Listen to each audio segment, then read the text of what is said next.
welcome to After the Hype with me, Bryan Dressel. With me, as always, is Jonathan Hardesty. It's good to be back again. You made it 2 seconds before you fucked up. I had to balance the fact that you got the intro right. Sure.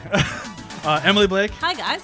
And then sitting in for Chewie, we have Sam Garrison back. Hello. Hi, Sam. Hi. Thanks for watching our kid last week. Sure. Question mark? He's They had he's a delay. kid. Yeah, we had a kid. Well, we still have the kid. Oh yeah, that's true. It's not a temporary situation. Yeah. You might not since I babysat him. I needed the money. I'm sorry.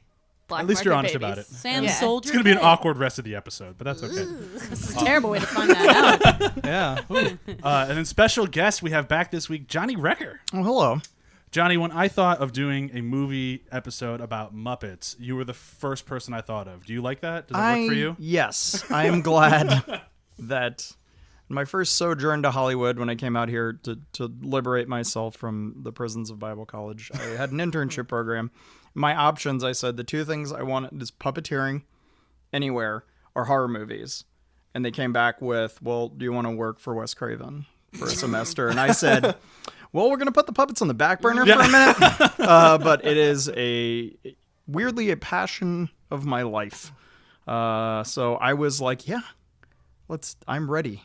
Yeah, when we were going to go see the Muppets at the Hollywood Bowl, I was like, Yeah. oh, yeah, we'll go with Johnny and Ray. It's going to be a good time. And like, yeah, this is where we're sitting. And Johnny's like, oh, I'm paying way more money. I'm going to sit way closer. Have fun, though.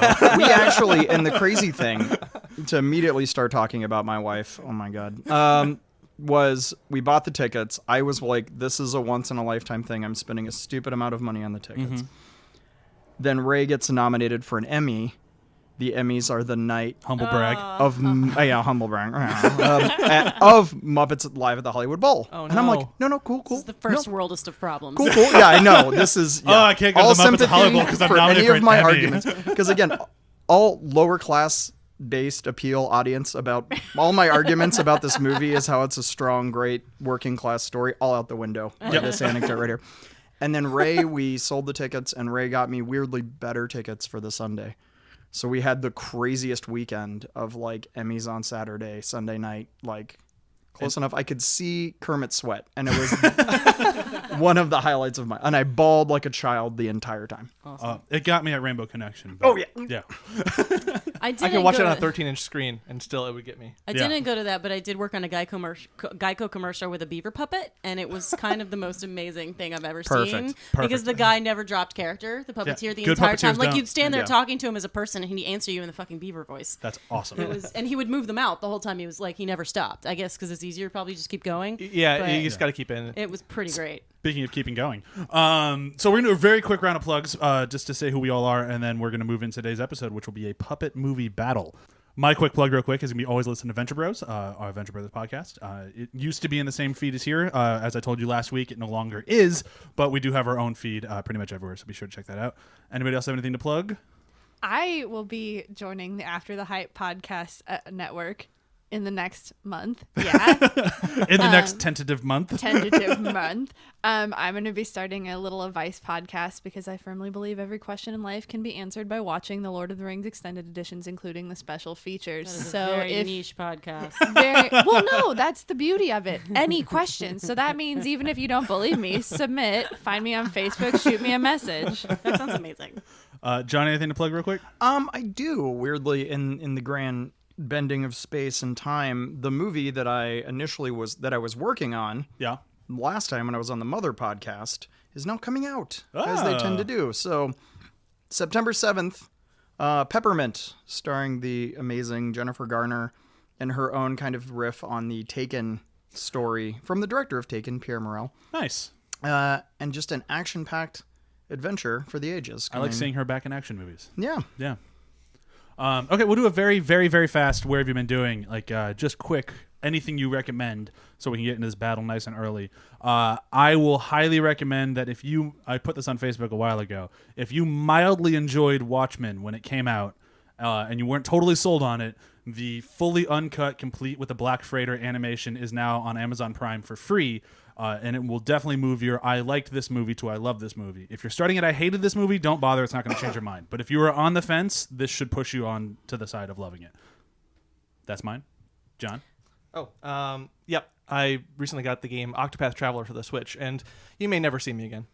Nice. Johnny? It's 80 hours of JRPG goodness. Lovely. On theme, the Brian Henson company, who's got Happy Time Murders coming out, is bringing back their LA Puppet Improv Puppet Up. Oh, I love that show. And they're doing it now at the Jim Henson Company on La Brea. So we went last Sunday, and the show is even better than it was. They now do these amazing like video looping bits, like with a live video editor. So they'll do like paths, almost like sound looping. Like think like Reggie Watts comedy, but with puppets. Do they have like new puppets, or is this puppets? It's the same company, right? So it's the same company from No, You Shut Up, and there's like the Renegade puppet troupe, a lot of which are in Happy Time Murders. Well, they're like the go-to puppet people, so they're in a lot of things. That Yeah, they're in a lot of the stuff that they've come out, but you'll recognize some of those characters from stuff that they've done, like not the Muppets stuff, but the other Brian Henson stuff. Right. And the show's fantastic, and the cast comes out, you get to talk to them, and it's just like one of my favorite shows in Hollywood. Awesome. I would really, really like to go to that, but having a kid really limits time. Sam, anything? Yeah, so I've been really into queer female comics lately, quite by accident, but watch Rape Jokes by Cameron Esposito. It's way cooler than it sounds. So good. And then, most importantly, Nanette by Hannah Gatsby. Yeah, so good also. Yeah. So that's kind of where my head's been at.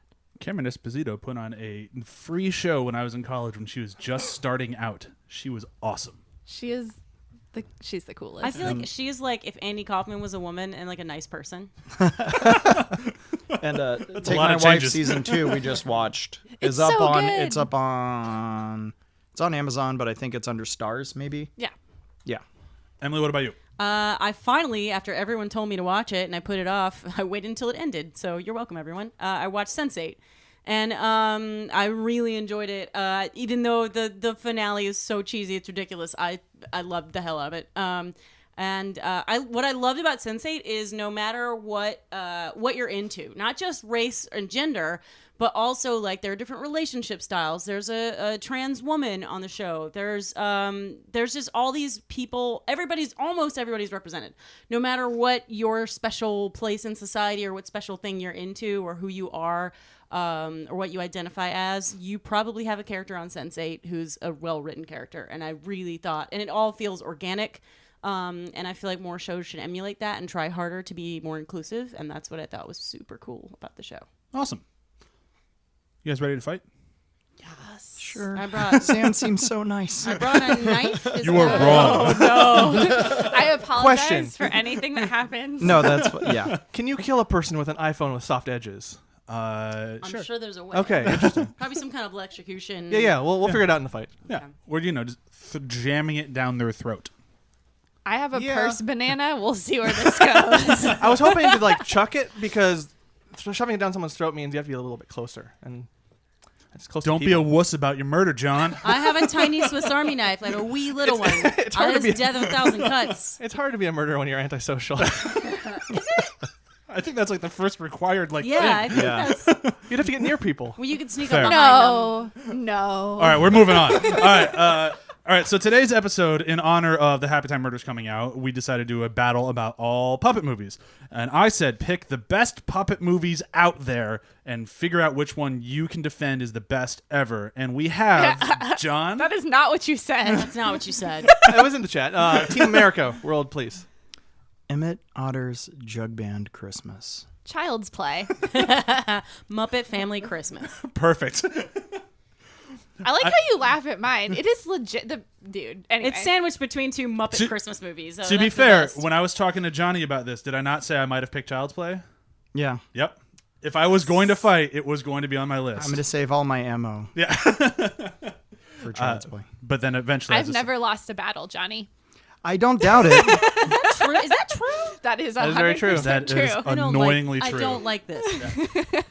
All right, so, I feel like we should start with the TV specials and move into movies. Sure. So whose These aren't TV special? movies. Whose TV special came out first? 1977. Yeah, his did. You're up first. Yeah.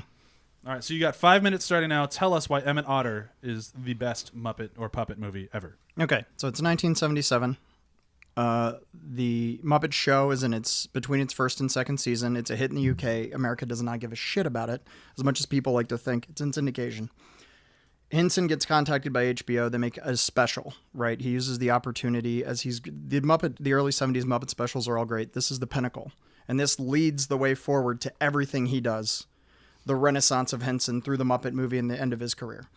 It is the first time they utilize, it's an amazing story. It's based on a children's book that no one ever read, but it's a brilliant Christmas story about impoverished people in poor rural country who are musicians finding love at the holidays. It's, as an artist and as a musician, one of my favorite, just the whole stories. On top of that, the artisanship, top notch.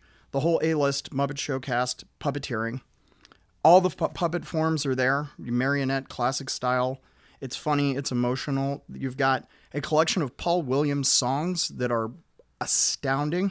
I would say the Muppet movie soundtrack, sure, great, whatever. Rainbow Connection is the high bar, but as a collection of songs, the Emmett Otter's soundtrack is brilliant. It is the only Henson movie that is, it was the first time they used platformed up sets so that you can see the puppets standing. Jim actually has a great interview where he goes off about how much he loves the sets, and they're completely gorgeous. Like, they're breathtaking. There's water. They're inside, they're outside. The first time they use RC effects, which plays a lot into Child's Play on film, Emmett Otter's, because they have puppets in boats. Like, it is just the sum total of everything great about Henson. There's not a single human being in the whole thing. It is not them interacting with the outside world, which kind of starts with the Muppet movie going forward. It is them in this complete, encapsulated, perfectly realized world, telling an amazing, heartbreaking, but ultimately redeeming. It's got the best artist's redemption ending. Like, fuck La La Land. The ending of Emmett Otter's Jug Band Christmas is the Hollywood ending that all of us want. And it is hilarious and heartbreaking and magical. And it is the best. Like, if you were just like, I'm an alien, what's puppets? Here you go. Here's the whole thing. You're welcome. That's a great pitch. You still have 2 minutes if you want it, or you can forfeit. Sure. I mean, we can go. I will continue to talk. I was trying to get it all in there. Oh, you got it. Yeah. But just the idea, just to expound it again, just emotional moments in the midst of all this other kind of frivolity. Tell me a little about the characters. The characters, so you've got Emmett and his mom, single mother, in A Christmas Story. They're poor. They live on the river. Their father is dead. They do odd jobs. She sells things and makes socks. Christmas is coming up. It's essentially a retelling of Gift of the Magi, which I would say is better than the actual original Gift of the Magi, which rings very hollow at the end. But essentially, they have a wash tub where she does laundry. Emmett's got a toolbox that he does odd jobs with. He wants a guitar with mother of pearl inlays. She's a singer who she sold her piano. It broke her heart. She always wanted to put a down payment on one. There's a talent show coming up. They get a jug band together. Ma decides to compete on her own. They end up selling the items, or, you put a hole in the wash tub to make an upright base. She sells the thing to make a dress to perform in. They compete. They lose to the most metal puppet band ever, the River Bottom Nightmare Band. The Electric Mayhem is tame compared to the This fury. song is about how horrible they are. About how terrible they are, and it's magic. Chuck is a fantastic villain, but yeah, so they come afoul of this band of hooligans, is what they are, and they lose. But then ultimately, Doc Bullfrog, the owner of the Riverside Rest, hears them singing in their sorrow on the way home, and says, "The one thing y'all needed was each other," and offers them a job where the pay is regular if you play regular, and they then get a job working at the Riverside Rest and are get to work their way out of their poverty. And it's just great. The whole thing is fantastic. It's funny. It's heartbreaking. It's the best, non-spiritualized Christmas without a Scrooge Deus Ex Machina who just pays his way out of whatever.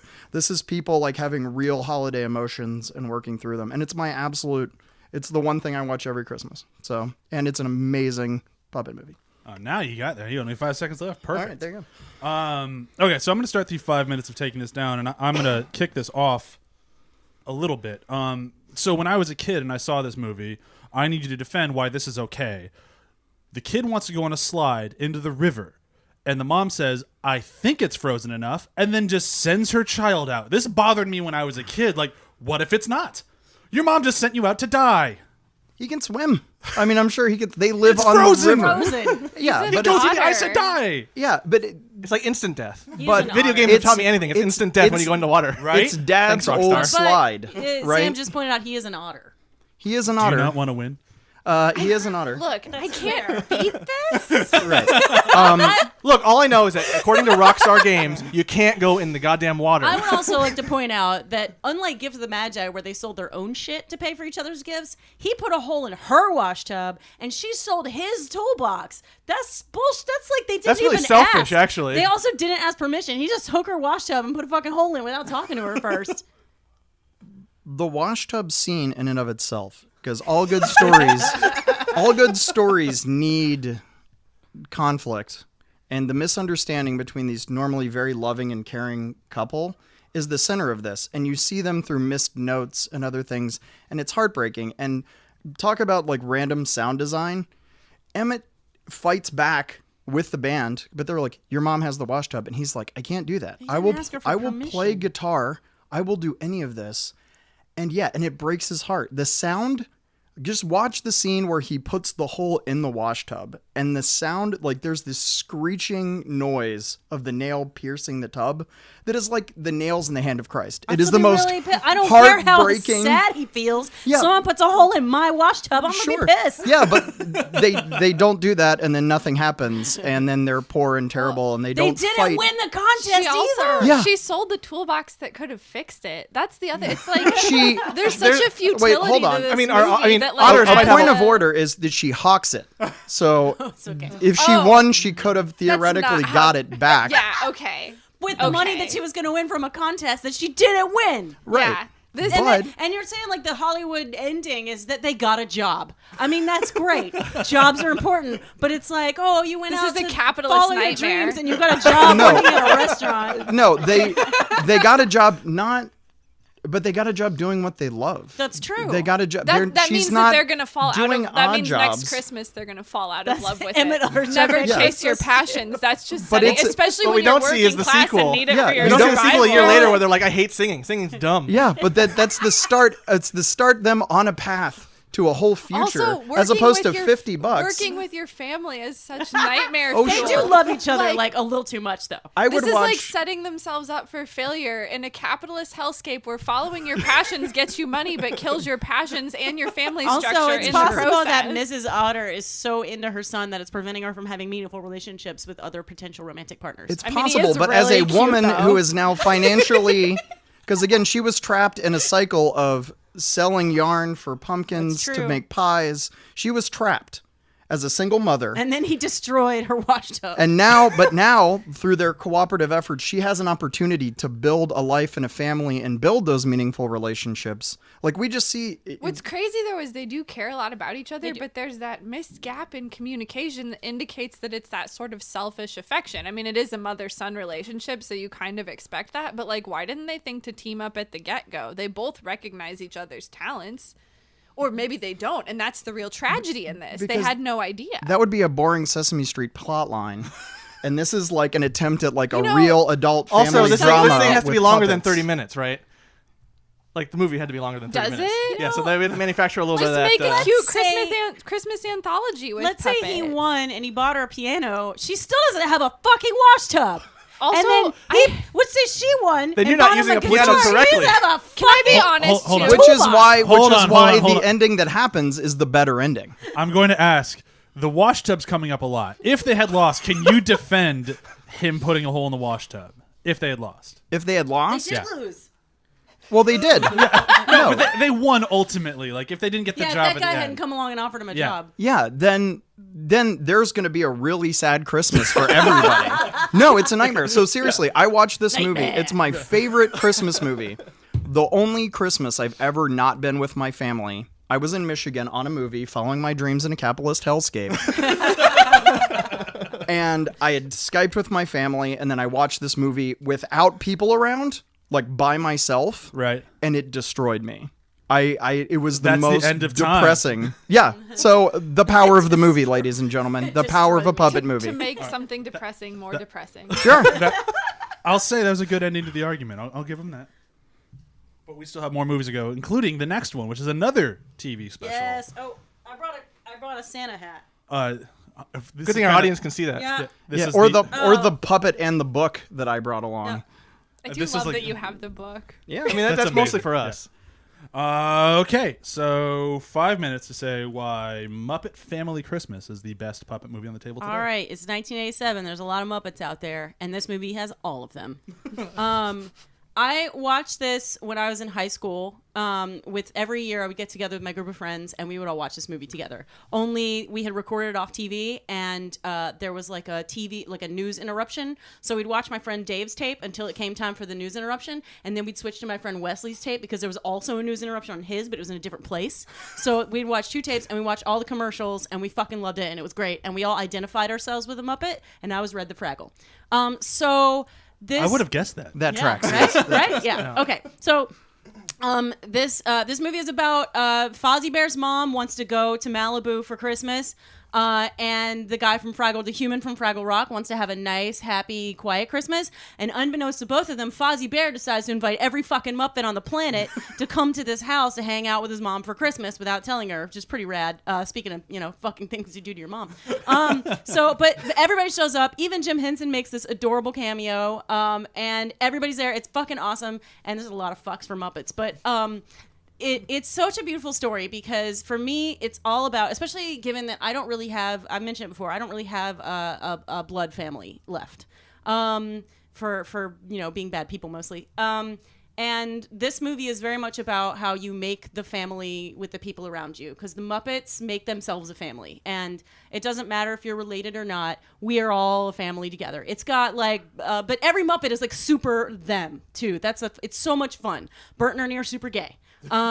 Miss Piggy's super fabulous and magical. The Count Snowflakes, which is amazing.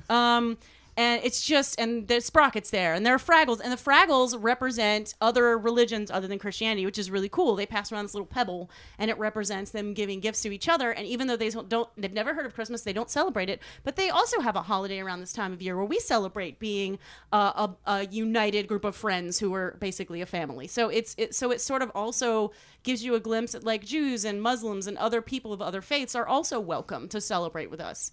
And they even go and watch the Christmas carols being sung at the end when everybody's just jamming out to Christmas music. It's just this. It makes me feel really good. I watch it every year, just like you watch yours every year too. Muppets just make you feel good. And Jim. My favorite part is the Swedish chef is invited to cook the Christmas turkey, and the turkey is too smart. He's just like, no, I'm not going to be cooked. And my favorite line of the whole movie is where the Swedish chef is trying to get at Sprocket, and Sprocket's human dad guy, whose name I forget, goes, I don't care if the turkey said the dog's the turkey. The dog's not the turkey. The turkey's the turkey. You turkey. And then the turkey introduces the Swedish chef to Big Bird. And the Swedish chef is like, holy shit, a birdie humongo! And then he proceeds to try and murder Big Bird and cannibalize him and feed him to the Muppets, which, had that happened, would have been really disturbing, but it didn't, because Big Bird's so nice that he convinced the Swedish chef to have a vegetarian Thanksgiving where they're eating like cream of wheat and cranberries. It's the most beautiful, and he gives them like bird seed, and he's like, I'm sorry you're so far from home. Here's a bird feeder for you because it's my favorite thing. And Swedish chef is like, oh, this is nice. And it's recurring that theme over and over again of making the family of the people around you and being happy with who you have. And they're singing Christmas music, and it's just so beautiful, and it makes me just so very, very happy. You still have a minute and a half if you want it. You can forfeit if you want. Let's see. Wait, no, I wrote notes. What else did I write down that was awesome? This was a really cool. It's just very nostalgic for me. Muppet notes. Here we go. Actually, I think I got to everything. Good Yeah. Muppet notes. I did good Muppet notes. I made every point I wanted to make, mostly just as everybody's there. All right. Everybody's there. So we'll start the 5 minutes of taking it down. I will kick it off.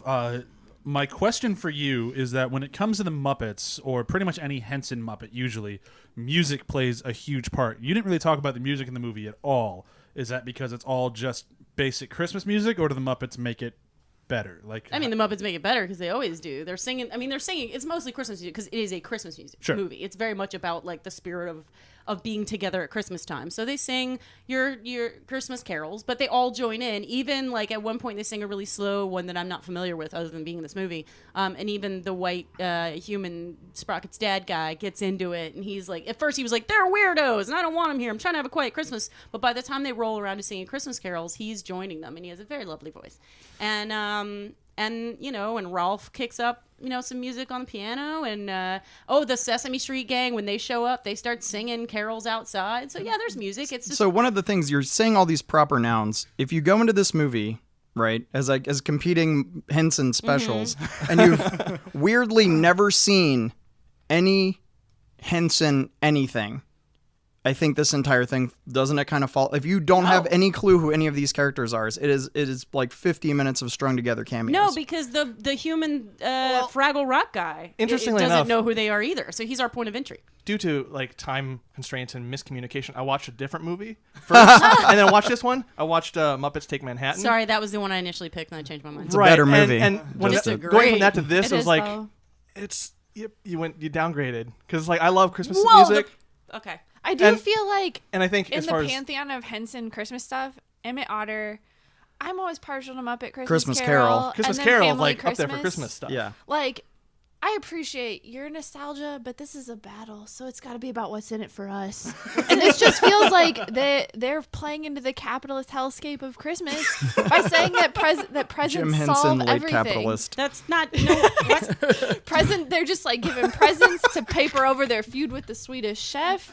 Everybody's eating bird seed, no Okay. nutrients in this Birds, they're Christmas. eating cream of wheat and Some- cranberries because no one wants to eat Big Bird. Everyone's all bound up. It's a Also, sitcom clip episode. It's a bottle episode. I understand that you're with trying to all win, of so you're the- trying to be shitty I about do my think movie. though that this movie I do relies think a it is lot. like the least best Muppet Christmas. I completely disagree. I would agree, Muppet 'cause Christmas Carol. Christmas Carol is a Charles Dickens novel. This is a fucking Muppet movie. This is I would about... say Emmett Otters is a Muppet movie with a complete I would- original story with complete original characters that So you it- don't need to see or understand before you watch the movie. So is that our definition of what makes a good Muppet movie? It has to No, be because characters. Emmett No, Otter but I'm is just saying, also an if we're adaptation. It's just a putting good two one. together, Clarify, puppet movie, not Puppet Muppet movie. Yeah, well, Yeah, I mean, marionettes, but like, whatever. how are we defining best? We're only defining it by what is a story we've like. What are the characters we've never seen? But before? I'm saying you have to, 'Cause this is a new story. A story that relies heavily on other source material that and yet you have to we fully just, understand. just told that A Christmas Carol is the definition. It's also, but No, just that tells the story. This one is also just like you have to know the other characters. It'd be like walking into Avengers: Age of Ultron without having I already seen addressed the that. others. The human Fraggle guy is our point of entry because he doesn't know any of these characters. Which is interesting because but it undercuts, it severely undercuts but the here- but I- story. but let me ask the question at the table. Does the Fraggle Rock guy, does he do enough for you? Like, I don't understand. I don't think so. Here's the thing: is These are all people who are familiar with the Muppets. well, how is that I the missed, definition of I missed anything? out. On I'm the- actually not. I do You've want to. never heard of Kermit. No, I know Kermit, but like, there's a lot of Muppet stuff that I haven't watched. There's a lot I of haven't Muppets in watched this a lot movie of that I've Fraggle never Rock. I do so want to felt a little clarify the lost. earlier point. Like, as a kid, I missed out. I didn't get to watch Fraggle. I missed out entirely. I didn't know the old guy was a part of the Fraggles, and when they were there, it was like, Fraggles. Okay, I heard of them.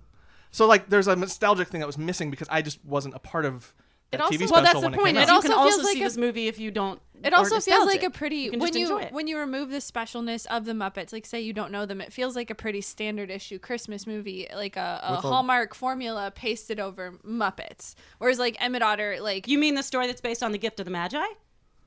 but it takes it It's to a a different concept. place. Like, Okay, these yeah. are these We're all are It's a saying like construct. originality is the standard here. I would never ever say that about anything ever because Emmett Otter is an adaptation. What I'm saying of is a book like, no one read. But you have to know Kermit the Frog on your lunchbox to actually truly appreciate the nostalgic value of the Muppet Family And the Christmas. movie also, it has nostalgic value for me. That isn't all the value that it has. It is also a really awesome feel-good movie about some people making a family together, which is the point of the story. So it doesn't matter if you've seen Muppets or not. You see these weirdos, as the Fraggle Rock guy, I really wish I knew his name, calls them, and then by the end of the movie... It's Doc, by the way. Okay, thank you. And by the end of the movie, he's come to be like, oh, they're pretty cool and I like them, which is the point. You All don't right. have to know them. That's the second battle in a row where the ending was the strongest part. This is getting difficult. All right, so that is the end of our Muppet-themed puppet movies. Sure. So we're going to be moving on to... Ruined Christmas for me. I think you both ruined Christmas for me. I don't want to spend with a bunch of people that I don't like, or do I want to be depressed? I don't know. Don't like? Well, I'm trying to be in the character. All right, whatever. If that was my house at Christmas, I'd be the happiest person alive. Sure. Oh yeah. Oh, I'd be Fozzie's mom. Get me to Actually, Malibu. by the end of the movie, she's fine with it. Your friends are weird. Yeah. They're But I weird- like it. No, she's like, they're weirdos, Fozzie, but they're nice weirdos. They're nice weirdos. Wait, who's Fozzie? Moving on. He's the guy who lives in the finger. We're gonna. Muppet Treasure Island. I got it. Mr. Bimble. I almost picked so- that one. So you would have lost. That would have been a tough stretch. I do not like Muppet Treasure Jim. Oh, Island. what is wrong with Jim. That is my least favorite. I've never a little seen kid. it. Yeah. No, anyhow, sir, no, sir. anyhow, Cabin fever. we need to move on to the next puppet movie, which, going chronologically, is going to be Child's Play. Oh, God. Sweet. Here we go. Go. All right, so my movie has a good mom. She she really And scene. I'll for the rest of my time. No, so okay. So Child's Play is something that I have like no nostalgic interest in. I watched it for the first time 6 months ago, and it blew my mind how awesome it was. So it was so cool. It was not at all what I was expecting. This sweet little kid living in Chicago with a single mom who's like really scrimping to make his birthday awesome. She buys like a jacked child's My Buddy doll knockoff from a peddler on the street. Turns out this doll has been possessed by the spirit of a strangling serial killer, Charles Lee Ray, played and later voiced by Brad Dourif, our dear Wormtongue. Anyway, I think I'm the doctor from Deadwood. yeah, but he's just like, so this guy not only knows strangulation, but he's practiced voodoo enough to be able to transfer his fucking consciousness into a doll, which then reveals himself to this 6-year-old kid and wreaks havoc, going on a killing spree, trying to find his partner in crime who betrayed him and the cop that shot and killed him. Played by Chris Sarandon, better known as Count Rugen. This cast is fucking great. Prince Humperdinck. Humperdinck, right. Humperdinck. Anyway, Mm-hmm. so cast is fucking great. It takes place in Chicago and in like the grimy parts of Chicago that like you kind of want to stay in, not the boring parts that close at 8 p.m. So anyway, it's great. The puppetry is incredible. It uses a combination of like RC puppetry, actual puppets, and little people and children in costumes. So it's like an Ewok, except murderous. And what's really cool too is like if we're talking about like families and like family bonds, the mom, even though she doesn't believe her kid at first when he's saying that Chucky talks, she knows that something's wrong because she loves her little kid. So after he gets taken from her, she goes and she tries to investigate, like, what the hell power does this doll have over my son? I know he's not a psychopath. So she trusts her son enough to do further investigating. She's not a bad horror movie parent, right? And then when the doll talks to her without the batteries and she drops him on the floor, it is so legitimately scary when she goes to look for him. And it's great. It's great to see a doll just like something that like is like unsettling for most of us in a way that we can't place, like actually be made scary. So great. The fact that they return to the voodoo roots, that it's not a one-off, and they visit the guy that taught Charles his voodoo, and then Chucky kills him with his own voodoo doll is so great. Because they like keep up with the witchcraft of the thing. I love like witchcraft shit.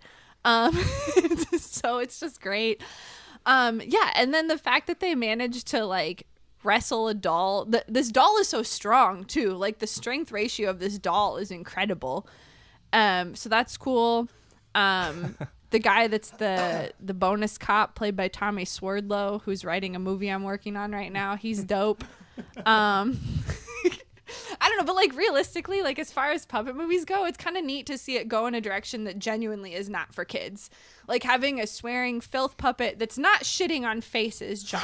Right. Yeah, we're getting to that. It goes exactly to where an adult puppet should go, which is to unsettle and disturb us in a way that's like still kind of fun, you know. And it spawned off what, like 8 campy sequels. I've seen about half of them at this point. I think it might be my new favorite horror franchise after Final Destination. You're like rolling your eyes right now. Oh, I'm just waiting. But yeah, I don't know. It's a great horror comedy. It's it was such a delight to discover this film later in life before it could really, I think it would have really disturbed me as a child, which I appreciate. It furthers my crusade that all gingers are soulless weirdos. No offense, gingers out there. It's just my beard. My lower face is I know, soulless. you two are just like... I'm hiding it too. Yeah. My chin is offended, but whatever. But yeah, like it furthers my own personal fear of gingers, which is fine. I like that confirmation bias. The little kid, not a great actor, but not annoying. He's like genuinely kiddish, which is great. See last week's Wrinkle in Time. Yeah. Well, okay, but I mean, or don't. You know how have to. some little kids are like bad actors, but they're bad, and you want to punch them. This little kid's like do. bad, and he's just like cute. He's not like the kid in Beethoven that you really hated. I fucking hate that kid. I know. We We're all on know. the same wavelength right now. Yeah. Is what I'm saying. It's canon. How Brian much, hates that kid from Beethoven. Yeah. So much. how much time do I got left? 15 seconds. Okay, I'm good. You're good? Seriously, fuck that kid from Beethoven. I hate him so much. He's listening only to the kid who's a podcast little right bit now, worse- and he's super sad. I'm fine with that. The only kid who's a little bit worse is the kid from last week's Wrinkle in Time. Fuck that kid too. Anyhow. Wow. Savage. Oh. Talk about those past hot takes Yeah, that kid. that already happened It did. a week ago. You're ruining the illusion, Yeah, so John. This is 2 weeks in a row we talked about The this words thing. I said were very factual. Do not read anything into the tone of voice. 5 minutes to say why this is not the best puppet movie on the table. Oh, can I start? Can I start? Please do. Okay.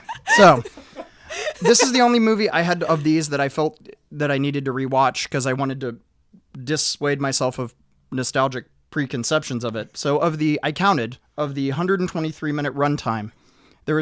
I'm being very generous here. There is 11 minutes and 37 seconds of actual puppeteering in this movie. 1 in 3 of those shots and those sequences is Ed Gale, who you may know as Howard the Duck, a human being in a costume, or it is a doll that is not doing anything. So we're talking about puppet movies, which is the art of puppeteering. And there's maybe a 10-minute, because people are ragging on us for being these like 50-minute TV specials. There's 10 minutes of puppet. You could do a is wall-to-wall supercut puppets of in our puppets that wouldn't warrant like a YouTube commercial. Like it is not the best. I would do a quick in these 5 minutes a mini battle that it's not the best horror puppet movie up against Meet the Feebles, The Thing, and Gremlins. I would almost do did that. Meet the Feebles. I almost did Meet the Feebles too, but like Great. And, Like- and honestly, even up against other Chucky movies, like So I clearly just you're wanted to confessing. watch All right. it again. it's I just like it. I've never seen it until 2 days ago. Last night. You're welcome then. Yesterday? See, No, I watched it yesterday. Mine is the only, this is the only entry that did a good deed. I introduced Emily to Child's I don't watch Play. horror movies. Anyway, The rest of them aren't. so here was my big complaint is there's like no backstory to this guy. He just is evil, and there's like he had a partner who's a voodoo guy, well, no, but that's bullshit. The voodoo I don't guy hate that wasn't- because Michael Myers is the Well, best I'm horror not- movie I villain. got But Jason Voorhees. We have a cop who Chucky. we have a cop Swedish Chef. No, never mind. It's my nightmares. who chased him into a toy store, and then like he becomes a voodoo doll, and later on he finds out like more about him, and then he goes, "Oh, I looked him up. He used to have a partner." And you're like, "Well, what? You at the beginning of the movie made it look like you guys had like a vendetta against each other. You don't even know who this fucking guy is." No, And he you just chase in a shot toy him. store. Like, of course I you'd want know, to go after but the guy who what I'm shot him. saying And he was is like a notorious it would strangler. be a stronger. so much talk Then about why do you have to people look him up? and not puppets. My We're point talking is, all about these I'm talking people. about the quality of the film. And one of my biggest complaints is that there was an opportunity there to give us a real vendetta between these two guys, a history, some kind of thing that made us invested a little bit better in the. How in are you their, not invested in a grown ass cop going after a doll? That's dope. He's Prince Humperdinck. Anyway, A doll I who's just barely a puppet. and the dog is and the But to the be doll is fair, barely when a he puppet. is a puppet, it's really great. I mean, And it's it looks. and it's also like early versions of mocap. I was learning It did. about how I they will did admit, face like the and effects stuff. look pretty good. That's but pretty neat. when they use them. But It gave us Gollum. Also, this How cool movie is that? This That movie. Brad I know you're Dourif trying to gave talk us so that I don't Gollum. get my words out in time. This is movie a has. Shut up, strategy. Sam. This movie has like 12 endings. It keeps going and going, and he dies and he Yeah, dies you know again what and he other dies movie again and he has dies 12 again. endings Return that of I the want to King? battle with? Return of the King. Is this how she wins? Does she just keep fucking Yeah. talking so nobody Nothing can about criticize the her quality movie. of the I'm like, puppets in this I movie. told you the quality Nothing of the about- puppets was like Jesus Christ. It's, when it is on Anyway, screen, it's When Sam, decent. it's- let people All right, talk for a let's go second. one You at know- a time. One Yeah. at a time. Go ahead, Emily. Well, that was mostly my point. Is I felt like, it was hard to get it out. Because Sam kept interrupting. But most of my point was that the backstory of the characters is just not there. There's no character development really per se that I really wanted to know something somehow. And also, what kind of voodoo practitioner keeps a voodoo doll of himself in a cabinet that a short real weak fucking sauce. doll with Yeah. barely like, a disposable I feel thumbs like, though, can one- reach? One second. Finish the thought, Emily. Just that was it. That the Okay. doll can reach the voodoo doll of the puppet. Why does the guy keep his own voodoo doll around anyway? Okay. It's a security measure because he is messing with dark stuff. His ardent followers would know where it was. He put his trust in the wrong ardent follower. Strangler. But to just, to off him in case he gets too big for his britches. All right, I like that he had so a fail safe. We have 45 seconds here, and I just want to see, in the 11 minutes and some change of puppets that we have in this movie, do you think that it is as good, just as good as the puppets in the other 3 films that are wall-to-wall puppets? I think that the quality of the puppet in this film, I think it could compete. Like, it's a great piece of machinery. It's a great piece of puppetry when it is on screen. There's no denying. It like Emmett Otter with the raised stages. It too was a vanguard for puppet technology with some of the mocap that it used to achieve his face. Okay, I'll take There was that. some eye rolling from Johnny. Yeah. There's some loud eye roll. I think it picked up Wow. on the microphone. What? I couldn't hear you over the eye rolling. Okay, I'd say that's pretty good. So we're gonna move into the last movie we have here today. Ooh boy. You got taller there, John. You picked a tough one to defend. I enjoy the movie for what it is, but I look forward to seeing how you deal in the second 5 minutes of this with this roundtable.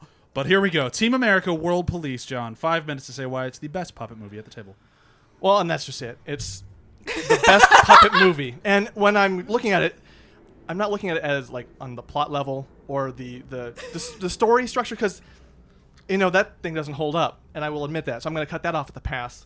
What it does have is it's the longest of the movies at the table here, and that means more puppetry in action. So let's just break this down. Statistically, you've got Emmett Otter at 48 minutes. Christ. Team America at 1 hour and 38 minutes. You've got Child's Play at 1 hour 27. 11 of those are puppets. Muppet Christmas, which is 47 minutes. So on a mathematical level, on a numbers level, there's more puppets per. It's data points, right? So the marionettes that are in use are... I like marionettes a little bit more than hand puppets. And it could just be that I just don't have as much nostalgia for the Muppet things. I came to them late. But marionette puppets are really cool. I actually had a marionette puppet as a kid. I would be like, why is it all knotted up? Let's see. So with that in mind, as far as being a puppet movie, I would expect some level of acknowledgement of the limitations of puppetry, and this movie does that in spades. Playing around with just the fact that they're on strings or hanging around as puppets, and they play with that, and I think they do that in a really great way. So like the Humvee that drift crashes in is just like they just kind of tossed it. And that level of animation with puppetry I find very funny, because I like physical comedy, things that kind of break what you'd like, they kind of break you a little bit from kind of the reality of it. The sex scene is, if you've ever wondered in a very minor way, like, I wonder what marionettes having sex would look like, that's this. And if you watch the extended version, you get a lot more of that. So you can add that to the runtime. The vomit scene is it's gross, but it's a technical achievement. Having a puppet just spray and spatter in a very gross way. It's interesting seeing puppetry and gross out humor together. Which if you've kind of watched a lot of more wholesome stuff, it's an interesting juxtaposition. So I think in terms of it being a puppet movie, it kind of challenges what a puppet movie can do, and I think that's a very strong element of that. The chair gag is really funny with spot woads. Thanks, autocorrect. The panther trap, which is just 2 cats. Like, there's all the technical elements that play really well with the puppetry and make it a kind of an exemplary technical puppetry movie. So, I mean, with that all said, kind of what it boils down to is just, as far as a technical level, it's a better puppet movie. And in hindsight, when watching it, an interesting thing is you mentioned how Child's Play is unsettling. This movie is also unsettling. It has it's actually kind of it's now a horror film, because when you watch it, you realize, well, okay, with people who grew up on this stuff, that's how we get here. And so, like, it's very, watching it now in the past, like, you watch all the puppet technical achievements, it's like, okay, this is really good. The set design is immaculate. All this is great. But look at all this problematic stuff. And it's just, I think as far as a technical movie goes, it's the best out of the bunch in terms of puppetry. It doesn't even have the most puppets in it. But for the longest amount of time. I cannot stress that enough. One form of puppetry, as opposed to a variety of forms of puppetry with both the Muppets. I cede you back your time. I'm sorry. Yeah. How much is left? You got a minute and a half. Minute and a half. Let's see what else we got. Sorry, I thought he was done. No, let's It's see what fine. else we got. People are chomping at the bit here. Yeah, no, just as quick offensive stabs. The Emmett Otter and the Muppet Christmas movie, they're made for TV movies, so HBO. If you home want to- box office. yeah.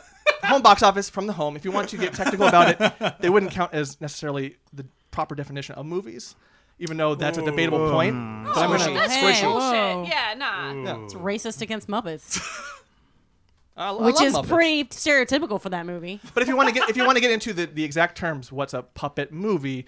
The made-for-TV movie kind of strains on that technical level. It still has movie in it. Anyway. Yeah. So it strains on it. I'm not saying like I'm kind of on the fence with that, but it strains it. It really makes me think like, well, what is a movie Talk anyways? about the And music of this movie. the music is offensive, but it's catchy. And I think that's what watching it again, I wasn't expecting it. I forgot that they had music in this because I was like, It's the only thing anyone remembers about the Yeah, movie. yeah. American really fuck yeah. yeah.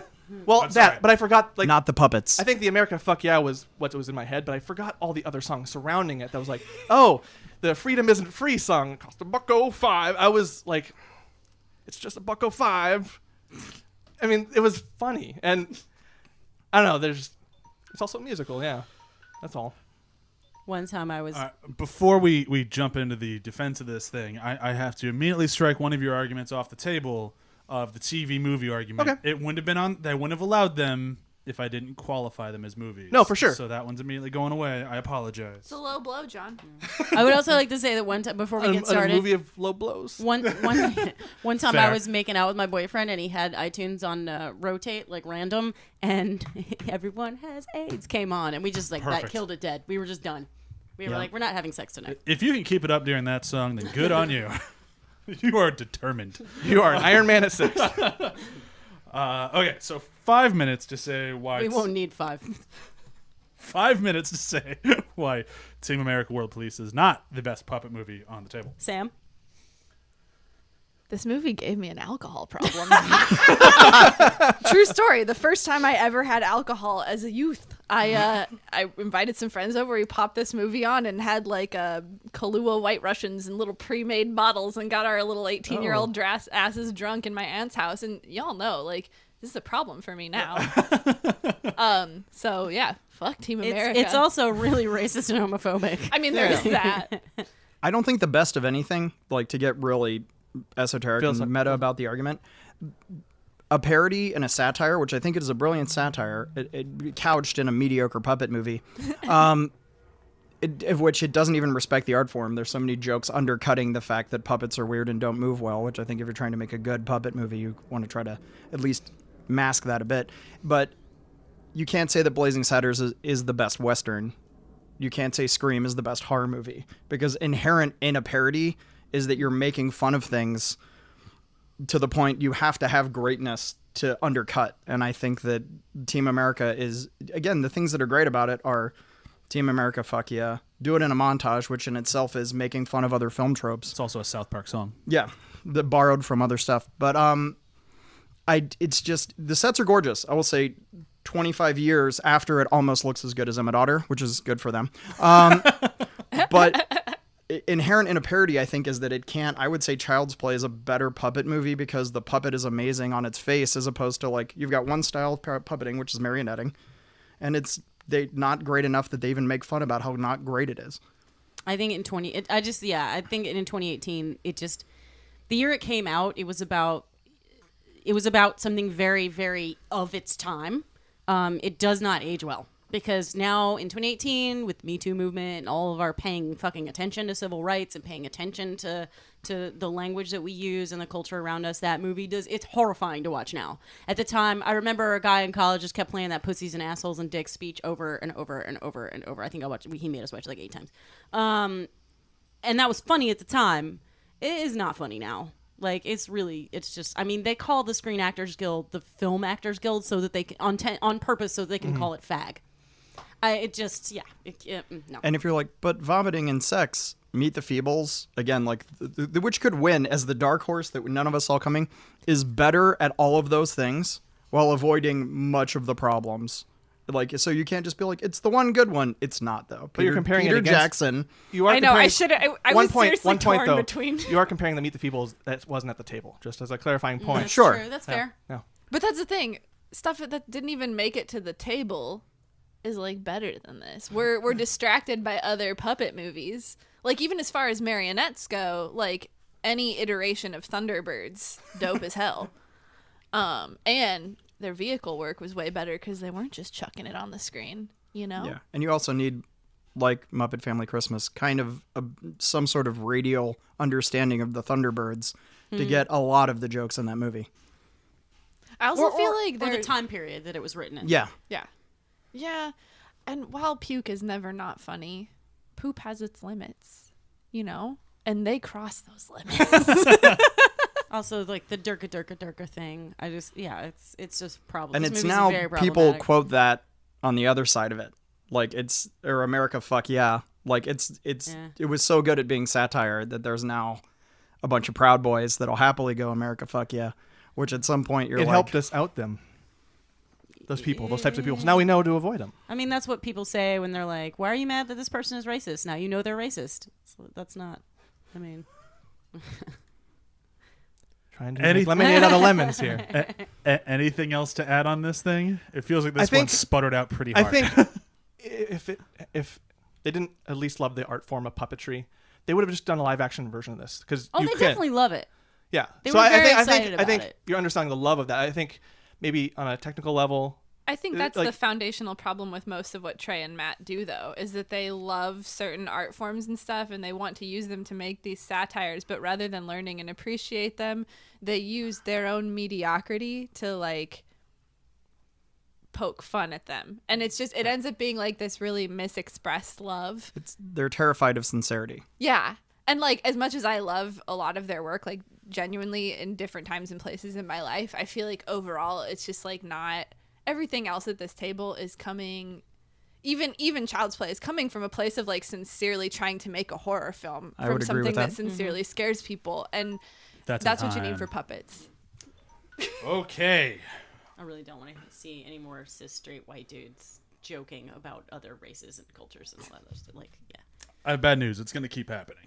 I don't want to see it though. Yeah, that's fair, but you can't keep a straight cis white man down. That's what America's taught us Despite the anything. fact that they keep saying that we're trying. Yeah. White genocide. We're the worst. Moving on. So today's this was, I thought, one of our better battles. I am actually very impressed.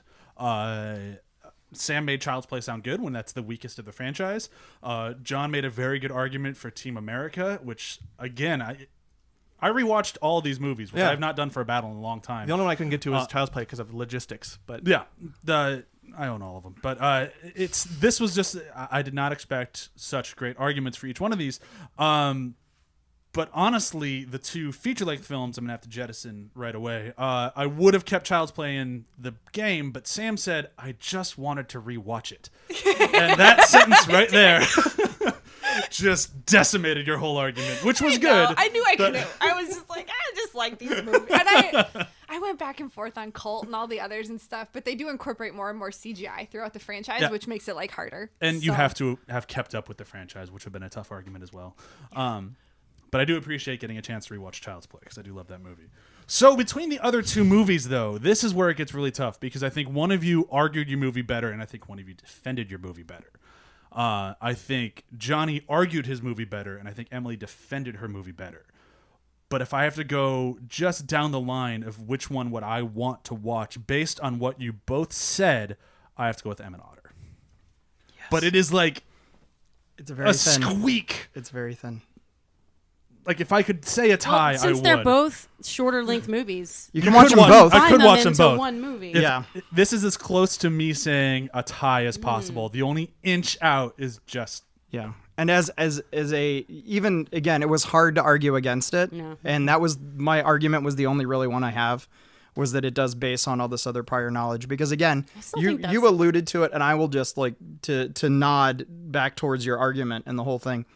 Jim Henson's cameo at the end of that movie Oh, so it comes good. out of nowhere. Oh, and if you don't know who Jim Henson is, You wouldn't know, No, I agree. but yeah, because again, he's just there. But as a creator, he is his whole point, and he just shows up at the end. He's washing the goddamn dishes Yeah. with Sprocket, Watching and he them looks have fun. through the door and watches them all having a great, like your mom or your grandma, or hopefully your dad. Maybe one of the dudes puts down the remote and does some dishes too. But like, it's my favorite creator cameo in anything. I know we all have gotten kind of burned out on like Stan Lee cameos. Yep. But like, and it's not hidden. He's there, but he is at the literal service of his creation, and it's a perfect cherry and a tip of the hat for one of the last things he really did Yeah. before he died. And it's, yeah, This was the only one that I'd only seen once, and I really did love it. Like rewatching him, I will show this to my son every Christmas. I had never- But I did the same with Emmett Otter. It's like these Yeah. will be like a 1-2 punch. And it's weird because I'd never heard of both of these Yeah. until this thing. I was like, they had a Christmas Carol, you mean, right? Or like, no, well, first it was Manhattan. I was like, that's an amazing Muppet. There's no point. I'm just going to go the joke way to argue this. Yeah. And I was like, well, then you switch that. I was like, they had a Christmas one? And I watched it, and like, it's hard to argue against movies like this that end up being, as a nod, like 100% positive. Oh yeah. Yeah. And it's hard to argue against positivity with anything other than like logic. Yeah, logic and mock. But it's Or like weird like semantic pedantry or whatever. right. Yeah. And that's the only tools in the arsenal. But like, I mean, I was an instant fan of Emmett Otter, having not heard of it before until this year, or knowing anything about it, and didn't even know we owned it. It was like, just I was- waiting for you. Was Yeah. sitting well, I was Most telling- of you listening at home, you probably own it. Like, just go to the You probably have it taped in some VHS in your parents' Yeah. closet. Like, Well, that's the thing. I was like, how am I going to find? Because of we chat our decisions, and like, Right. and you didn't put a comma after Johnny, so I was like, I was telling my wife, where I gotta find this movie, Johnny Emmett Otter's thing, and I was like, and she was like, you mean That's Emmett hilarious. Otter's Christmas? I was like, yeah, I don't know how I'm gonna find it. It's not on streaming. He's like, well, we have it in the DVD shelf. Like, what? Yeah, we bought it. It was on sale. Got it. And I was like, we have this? Yeah, the whole time. It's like the whole time. honestly, the only reason I remember it is because it gave me a mini panic attack when I was in elementary school going, what if he falls through the ice? Because I was always afraid of falling through the Did you not ice. see A Wonderful Life? Yeah. He falls in and goes deaf in 1 year. I was horrified of it. This was so interesting because I was I just moved into a new apartment, so I've just spent the last like 3 days putting up shelves and putting together sure. furniture. So I put all these movies on while I was doing that, and my reaction from going from Emmett Otter directly to Child's Play was just a fucking weird. Oh, that's a I was whiplash. putting up, putting up shelves. both and stories then- about single moms who really love their kids. That's true. Really. They are good sister pieces. One just happens to be a puppet. All right, so moving into the end of this thing, we're going to do another quick round of plugs just in case you didn't hear us in the beginning, and then we'll get out of this. Of course, for me, listen to Venture Bros, a Venture Bros podcast.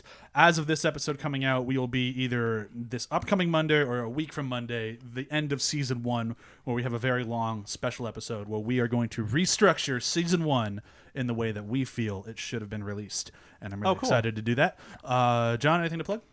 No, just listen to that. I mean, rate and review the Venture Bros on iTunes. Yes, please. The more you do that in a frequent amount of time, especially on a young podcast, the further up the charts it goes. And there's competition for Venture Bros. A lot of people like Venture Bros, and when you do a search for just Venture Bros, there's a lot of options. So We are still the only solo podcast devoted to Venture Brothers, which I'm very proud of. cool. So definitely mention that in the review too, and just rate and review. And it's weird, like we get stuck in this game of that, where like. Yep.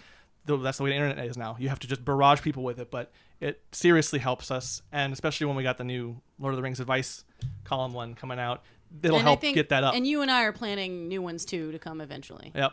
And we also have a friend of the show, Mari, who is working on a show as well. So we're Yeah. having a lot of shows come out throughout the rest of this and year. those shows don't take flight if you guys don't go in there and rate and review. Yes. So And they're all a little bit different. They're all a little exciting. I'm excited for all of them. The only one that has an absolute end date is Venture Brothers because there's only so many episodes. until the next season comes out really soon. Yeah, and then there's only so many episodes. Man, Corn will be like 8. It'll be great. Yeah. You can sit in on the podcast. Eventually, You can, yeah. you can have an opinion. Yeah. The animation was kind of rough in the first season. Where to go Got with better. it? They use different animation studios. They only had so much time. All right, go ahead. Stop Matt. yelling at me, Dad. At Johnny Wrecker on all your platforms. It's RECHER. Sorry. In advance for my Swiss heritage. Again, go see Peppermint. I think it's fun. Eventually, we'll come back and I will sit in the corner and cringe during the After the Hype about Peppermint. September 7th. If you all go see it, hopefully it'll be a big success. Jen Garner kicking ass. It's a good time. I'm so excited to see her in an action movie. Yeah. Like I said, podcast is coming up hopefully within a month. Working on it. I think I'm going to call it Samwise. Solid Yes. title. Yeah. Yes. Pretty great. In the meantime, you can follow me at SammyJane613 on Instagram, SAMIJANE 613, or better is my dog Saint_Lottie LADDI on Insta. She's got a better life than I do. It's a kick-ass dog. Emily? As I mentioned, I have a new apartment, and that means I have a much better sewing studio happening. So if you want a cosplay, or specifically if you want a screen-accurate 13th Doctor coat that is better than any of the coats that are currently out there, then you can hire me to make you one. I am on Etsy, I have a website, and I have an Instagram, and all of them are Emily Blake Sews. So emilyblaksews.com. Have me make you a 13th Doctor coat. I still have time to get you one for Halloween. Yeah, or any cosplay. Just hire me to make cool things. Also, you have articles on our site, Oh, athpod.com. I do. Yes, They're very good. We're doing more articles now, so you should go on the site. I'm gonna do probably by the time this comes out, I will have already done it. Now that I'm settled in my apartment, I'm gonna write a write up of a probably humorous daily recap of my Comic-Con experience. Cool. Nice. Yeah, I also have an article that should be out now-ish. I think it actually probably came out yesterday or next Wednesday, depending on how time works, which is why can't Marvel and DC just be friends? Yeah. And I tackle why... Capitalist hellscape. I will mention Jem that. Henson's Capitalist Hellscape. I would definitely watch that. It'd be awesome. All right, so thank you everyone so much for Actually, listening. Oh, sorry, go ahead. Sorry, can we just clarify? Every Wednesday and Friday, there is a new article That's at true. athpod.com. Yes, which we also mentioned last week. Yes. Yes. So please keep reading. They're all pretty much different and varied, and they're a lot of fun. My favorite one I've written so far was on my Frisky Dingo breakdown, because nobody fucking watched Frisky Dingo, and it was an We all, amazing we all show. missed out. good. We all It missed was out. so good. Anyhow, thank you all so much for listening. It's great to be back, and bye.